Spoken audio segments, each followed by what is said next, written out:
Durante este año se editó un libro bien interesante para poder tomar cierta perspectiva histórica respecto a las discusiones económicas, macroeconómicas que se están dando en nuestro país por estos días. El libro se llama Historia Económica de Chile desde la Independencia. Está editado por Manuel Lorca Jaña y Rory Miller. Y convoca a distintos historiadores, todos muy prestigiados y de larga experiencia, para analizar distintos momentos de la historia de nuestro país, con foco, por supuesto, en materia económica. Y nosotros queremos detenernos en la conversación del día de hoy en uno de esos capítulos, precisamente, el que analiza los precios y salarios reales en nuestro país desde el año 1886 al 2009. ¿Por qué ese tema podría ser interesante analizarlo hoy? Bueno, por las discusiones que se están dando en nuestro país respecto a lo que ocurre en materia inflacionaria y también sobre los sueldos en Chile.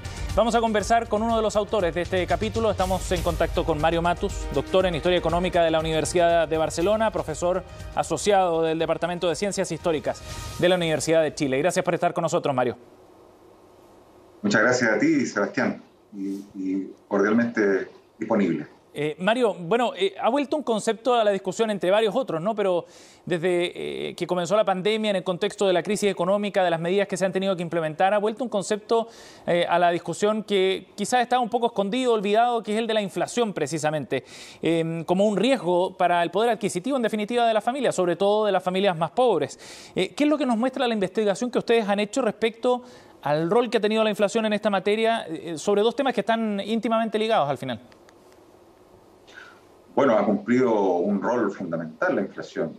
Si tomamos los 5 derrumbes que nosotros detectamos en los salarios reales de los trabajadores chilenos entre 1886 y 2009, 5 derrumbes muy grandes que dañaron la continuidad de los salarios y generaron un periodo de penuria muy importante en las familias chilenas.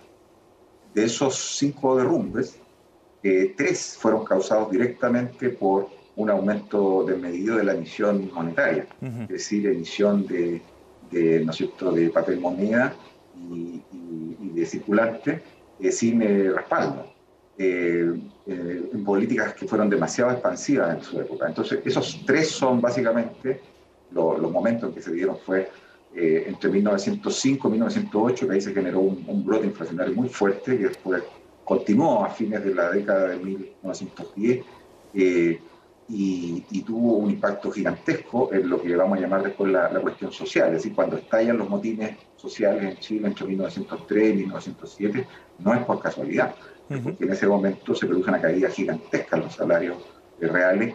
En general, todos los salarios cayeron como a la mitad, y algunos cayeron a un tercio del valor. En el caso de los salarios salitreros y de la minería, fue más cercano a un tercio de lo que eran el año 1904. Luego después tenemos otra situación de ese mismo tono, ¿no es cierto?, en el año 55-57, en el que también, ¿no es cierto?, se produce una inflación del 80% y también una caída muy fuerte de los salarios reales. Y después también tenemos una situación muy fuerte, ¿no es cierto?, en la gran inflación, la hiperinflación de 600% anual en el año 72 durante el gobierno de la Unidad Popular, que también dejó a los salarios chilenos muy dañados. Esos son los 3 momentos directamente vinculados con la inflación. Ahora, si uno lo ve en perspectiva más amplia, los otros 2 que nos faltan son 2 grandes crisis, la del 1929 y la crisis de 1982 de la deuda. Esas 2 crisis también fueron empeoradas por políticas monetarias y fiscales expansivas, ya sea porque Ibáñez en su momento, entre el 37 y el 31, expandió mucho el crédito y el consumo, y eso agravó el impacto de la crisis mundial. Y luego en el 82 los Chicago Boys hicieron lo mismo, es decir, expandieron mucho el consumo del crédito en base al endeudamiento. Entonces, si te fijas, las 5 se debe a una expansión monetaria y fiscal desmedida. Sí, y lo que es interesante pensando en cómo se repiten ciertos patrones, pero además ustedes concluyen básicamente que hasta a comienzos de este siglo, durante toda la historia de nuestro país que ustedes analizan, entonces no hubo un alza sostenida en las remuneraciones, ¿no? Siempre hubo caídas importantes que deterioraron finalmente de nuevo el poder adquisitivo de la familia. Claro, porque lo que se había logrado avanzar, desde 10 años, 15 años, en algún momento de ascenso, se perdía después de cada uno de los derrumbes que venían como efecto de estas políticas monetarias expansivas que generaban inflación directamente a través de emisión o si no a través de, ¿no es cierto?, de expansión del crédito. Sí. ¿Y qué patrón político el que ustedes pueden detectar, si es que lo hay, Mario, en esos episodios críticos? Bueno, básicamente se ve un factor muy subyacente, pero muy fuerte ahí, que es la falta de independencia del Banco Central. Es decir, en todos esos momentos hasta el año 86 lo que ocurrió fue que el Banco Central no era un ente autónomo y por lo tanto estaba muy subordinado a las políticas de cada uno de los gobiernos y por lo tanto no podía negarse a generar políticas monetarias expansivas que se sumaban a las políticas fiscales expansivas que estaban ya realizando los ministerios de Hacienda de esos gobiernos. Entonces, en la medida que, ¿no es cierto?, a partir del año 86, empezamos a ver un control cada vez mayor de la inflación. También las políticas de estabilización de demanda, que son un componente macro muy importante de la historia económica reciente del país para explicar la evolución mejor de los salarios desde el año 86. En la medida que se logró esa independencia, efectivamente ahí empezamos a dejar atrás un flagelo que había estado acompañándonos todo el siglo XX. Sí. De hecho, Chile aparece como uno de los casos de estudio, digamos, de muchos autores, digamos, como Albert Hirschman, por ejemplo, que pone como ejemplo, ¿no?, para aplicar una palabra sanitaria, de una inflación endémica, es decir, que no logra ser erradicada, ponía el caso de Chile, en los años 50. Y qué interesante lo que plantea, porque justo hoy día algunos sectores están planteando la discusión respecto a la autonomía del Banco Central. Algunos la cuestionan, otros creen que debe revisarse en la nueva Constitución, por ejemplo. Yo creo que sería un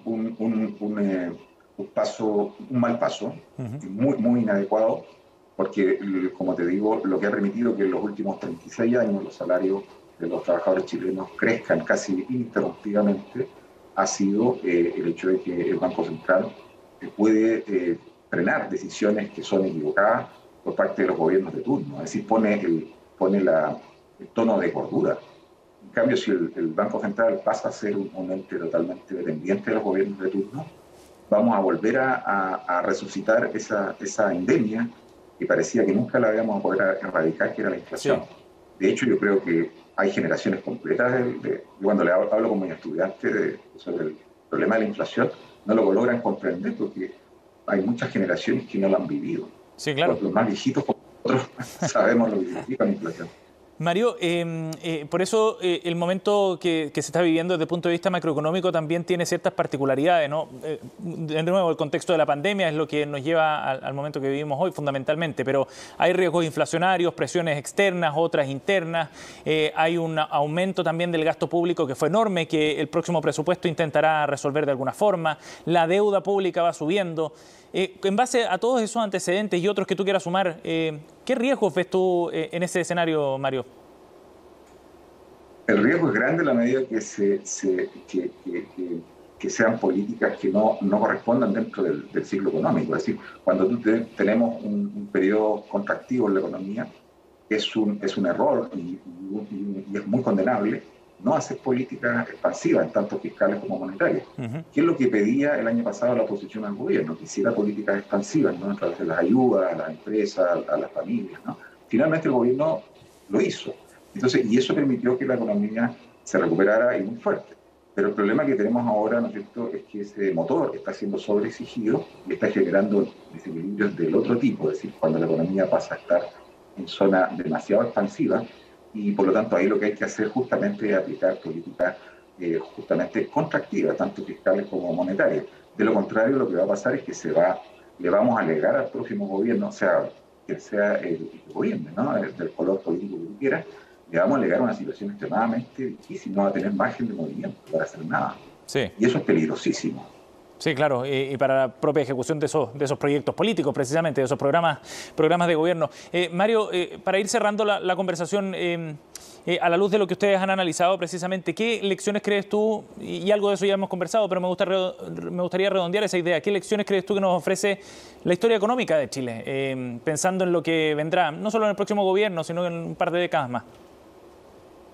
Bueno, el libro trae un montón de insumos interesantísimos de muchos colegas y historiadores económicos chilenos y extranjeros, y chilenas y extranjeras, porque también hay colegas, ¿no? Mujeres, Y lo que muestra, por un lado, yo diría, esta es mi opinión, pero ahí sería bueno entrevistar también a otras personas, pero creo que mi opinión es que este tipo de trabajo que no está vehiculado por una pulsión ideológica, política, sino que son trabajos muy contundentes, con una base científica muy seria, lo que muestran es que, por un lado, no se puede decir que todo lo que hubo en los últimos 30 años fue malo. Eso sería un error. Porque precisamente lo que estábamos hablando muestra, ¿no es cierto?, que la autonomía del Banco Central, las políticas de estabilización de demanda han sido correctas y son las que han permitido un mejor desempeño de los salarios chilenos en los últimos 26 años. Ajá. Por otro lado, también demuestran, el trabajo nuestro sobre todo demuestra que esa caída brutal que se produce durante 37 años de los salarios chilenos entre el 72 y el 2008, que recién se recupera el nivel del 69 del 2008, demuestra que ahí hay una deuda social gigantesca que también impide decir todo lo que hubo fue bueno. O sea, ahí hubo una deuda social increíble que si tú le sumas, ¿no es cierto?, el repliegue del Estado en materia de entrega de bienes públicos fundamentales como educación, salud, pensiones, vivienda, nos indica que eso debe ser resuelto. Es un fallo gigantesco que ya no es inaceptable. Y por último, yo diría que también una cosa, si tú ves los salarios en la última parte del ciclo, es decir, 2009 hasta hoy, digamos, por los datos del Banco Central, ¿no es cierto?, de la INE, tú observas que estos salarios ya cada vez se van ralentizando más. Y se ralentizan más porque el modelo primario exportador ya se está agotando, ya no da más que sí. La productividad viene bajando, las calificaciones de los trabajadores chilenos son muy bajas, es decir, con esas cualificaciones de que el 70% de los trabajadores no comprende lo que lee, ni sabe hacer cálculos ¿no es cierto?, medianos. Eso significa que con eso no llegamos a ninguna parte. Entonces necesitamos pasar a una matriz productiva que se incorpore a la economía internacional de una manera más sofisticada. Lo que no significa pasar a una etapa voluntarista, sino que mezclar, combinar. Y en ese sentido creo que estos trabajos también nos dan alerta, nos dan señales de cómo podría ser el futuro, imagino. Cierto. Y va a ser un enorme desafío porque requiere mucha mirada de largo plazo, precisamente. Mario, gracias por tu tiempo con CNN Chile, muy amable. Muchas gracias a ti por la invitación, Sebastián. Hasta luego. Bueno, el libro Historia Económica de Chile desde la independencia de la editorial RIL Editores ya está disponible, un valioso insumo para quienes quieran explorar más en esta mirada al pasado de nuestro país.